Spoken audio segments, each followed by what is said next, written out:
I be moving. Whipping the foreign, I'm cruising. The money I'm speaking is fluent. All of my business booming. Stacking my cash in abundance. All of my family funded. Finally got what I wanted. Life is amazing, I love it. Everyone know that I run it. Yeah, look at me now, I came up. I've been thinking back then when I almost gave up on the game, cause I never got in my way. Yo les postos, c'est Sacha, bienvenue dans cette nouvelle vidéo Mercato et on commence avec le Bayern de Munich qui met la main sur Tanguy Kouassi, révélé cette saison au Paris Saint-Germain. Le jeune défenseur central et milieu de terrain Tanguy Kouassi va filer à l'anglaise, ou plutôt à l'allemande, le joueur de 18 ans vient de s'engager avec le Bayern de Munich. Le centre de formation du Paris Saint-Germain est très performant. Depuis quelques années, de nombreux joueurs se sont révélés avec le club francilien. Soit ils sont encore dans l'effectif, Presnel Kimpembe ou Colin Dagba, soit ils ont embrassé d'autres horizons, Adrien Rabiot, Kingsley Coman, Moussa Diaby, Christopher Nkunku. Révélé cette saison, Tanguy Kouassi, 18 ans, va désormais appartenir à la deuxième catégorie. Le jeune joueur arrivé à la fin de son contrat stagiaire et a refusé de passer professionnel avec son club formateur. Défenseur central mais aussi milieu de terrain, le natif de Paris a eu sa chance cette saison sous les ordres de Tourelle. À son actif, 13 matchs disputés, toutes compétitions confondues, pour 3 buts et une passe décisive. Un apport loin d'être négligeable pour un joueur démontrant beaucoup de sérénité malgré son jeune âge. Son coach l'ayant notamment utilisé lors de 2 matchs de Ligue des Champions, suivis par l'AC Milan, le Stade Rennais et le Red Bull Leipzig.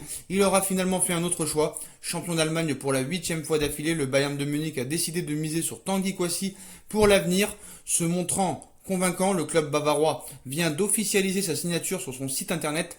Le FC Bayern de Munich a signé Tanguy Kouassi. L'international junior français de 18 ans arrive en provenance du Paris Saint-Germain et a signé un contrat jusqu'au 30 juin 2024. Il est polyvalent en défense, sa position principale étant dans l'axe. En plus de la nationalité française, le droitier possède également un passeport ivoirien, peut-on lire dans le communiqué. La fin enfin attendue du feuilleton. Donc c'était attendu, c'est désormais officiel. Il s'est engagé avec le Bayern après avoir refusé de signer son premier contrat professionnel avec le PSG. À peine à son arrivée annoncée, Kouassi a lâché ses premiers mots en citant « Je suis très heureux de pouvoir jouer pour le Bayern, c'est un grand club avec une forte tradition. J'espère vraiment que je vais triompher ici, je vais travailler dur pour ça », a-t-il déclaré sur le site officiel du club bavarois. On passe à Antoine Griezmann. Le Barça réfléchirait au départ du Français. L'entrée en jeu du Français à la 90e minute de jeu hier soir face à l'Atlético, 2 buts partout, a relancé le débat sur son avenir catalan.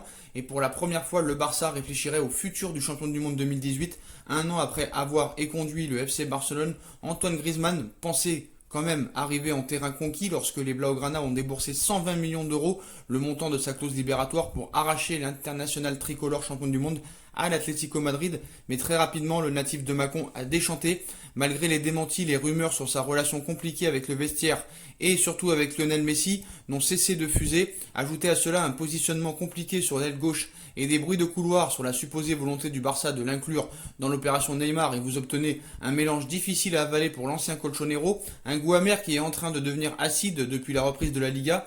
Bartomeu ne serait pas du tout content. Auteur de 8 buts et de 4 passes décisives en 32 apparitions en championnat, Grisi n'a plus marqué en Liga depuis 9 matchs et a dû faire banquette à 3 reprises lors de ses 6 dernières apparitions. Le choix de Quique Sétienne de le faire rentrer en jeu à la 90e minute de jeu hier soir face à l'Atlético a d'ailleurs relancé le débat sur l'adaptation du français en Catalogne. Jusqu'ici, le joueur et son club ont toujours nié ce mal-être, mais d'après AS, le club espagnol commence désormais à se poser sérieusement la question sur le futur de son attaquant. En attendant de savoir à quelle sauce sera mangé Sétienne, un constat s'impose. Griezmann a été relégué au statut de remplaçant, une situation difficile à gérer pour un élément de son pédigré ayant coûté autant d'argent. Mais visiblement, le président Josep Maria Bartomeu, dont le premier souhait était de miser coûte que coûte sur sa recrue, aurait revu son jugement. Le dirigeant catalan ne serait pas content du rendement de son joueur et les problèmes d'adaptation de Griezmann le feraient sérieusement réfléchir. Le quotidien espagnol précise même que l'idée de lui trouver une porte de sortie ne serait pas à exclure. Toujours convoité par le Real Madrid, Sadio Mané a répondu à l'intérêt du Real Madrid et de Zinedine Zidane. Sadio Mané a tenu à clarifier les rumeurs à propos de l'intérêt du Real Madrid. L'attaquant des Reds de Liverpool a ainsi mis les choses au point concernant son avenir. Sadio Mané, 28 ans, est toujours sur les tablettes du Real Madrid. Zinedine Zidane pense continuellement à l'ailier de Liverpool. La Casablanca pourrait retenter d'attirer le Sénégalais après avoir échoué dans les discussions l'été dernier. Cependant, Également expliqué que Sadio Mané était en pleine réflexion quant au futur de sa carrière. De plus, il semblerait que l'attaquant sénégalais ait décidé de se montrer discret à propos de l'intérêt du Real Madrid. Interrogé par Immédiat au sujet de l'intérêt des merengues et de Zizou, Sadio Mané a tenu à calmer les échos en citant « L'intérêt du Real Madrid ? Vous savez, je n'aime pas commenter les rumeurs. Je préfère ne pas le faire honnêtement. » Voilà, qui est dit. Il n'a pas dit qu'il restait à Liverpool, il n'a pas dit qu'il allait au Real Madrid, mais il n'a rien démenti du tout. Donc, un départ est toujours d'actualité, est possible, et sûrement que le Real Madrid fera une proposition cet été, mais aussi le Real va devoir vendre pour faire une proposition.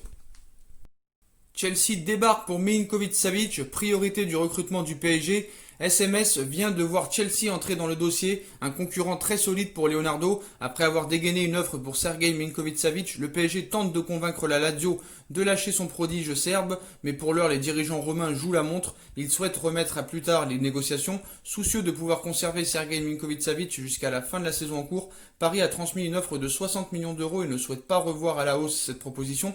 Dans ce dossier, le Real et les deux Manchester sont également présents, mais depuis quelques jours, un nouveau concurrent vient d'entrer en scène. Chelsea contacte les représentants de Milinkovic-Savic.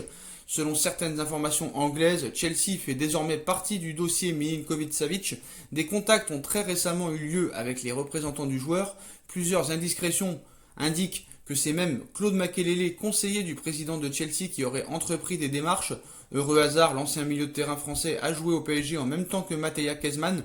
Aujourd'hui agent et gestionnaire des intérêts de Sergej Milinkovic-Savic, un contact privilégié utilisé par Makelele pour prendre position dans le dossier, un danger clairement identifié pour le PSG et surtout Leonardo, qui fait du Serbe son absolue priorité pour cet été. Voilà les postos, c'est la fin de cette vidéo Mercato. Comme d'habitude, dites-moi en commentaire ce que vous en pensez. Je compte sur vous pour bombarder la barre de like. On like, on partage, on commente, on s'abonne. On active la petite cloche pour être tenu au courant des vidéos transferts et Mercato qui arrivent.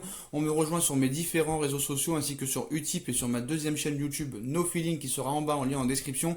Je vous souhaite à tous une bonne continuation. Prenez soin de vous et à très vite pour une nouvelle vidéo les postos. Tchuss.